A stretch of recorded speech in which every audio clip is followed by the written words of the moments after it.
ನೋಡಿ ಫ್ರೆಂಡ್ಸ್, ಈ ಥರ ಬಂದಿದೆ. ನಾವೇ ಹೋಮ್ ಮೇಡ್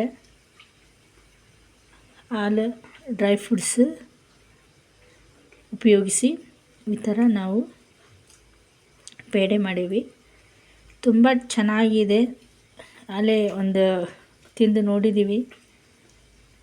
ಅಂದರೆ ಯಾವುದೇ ಕಲಬೆರಕೆ ಇಲ್ಲಾರ್ದಂಥ ಮನೆಯಲ್ಲಿ ಇದ್ದಂತಹ ಎಲ್ಲ ಡ್ರೈ ಫ್ರೂಟ್ಸ್ಗಳನ್ನು ನಾವು ಉಪಯೋಗಿಸಿ ಈ ರೀತಿ ಮಾಡಿ ಒಂದು ಸ್ವೀಟನ್ನು ರೆಡಿ ಮಾಡಿದ್ದೀವಿ.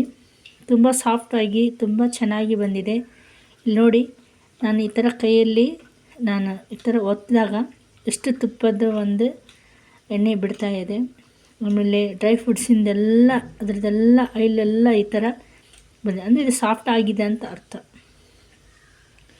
ನೀವು ಕೂಡ ಮನೆಯಲ್ಲಿ ಈ ಥರ ಮಾಡಿಕೊಂಡು ಮಕ್ಕಳಿಗೆ ತಿನ್ನಿಸಿ.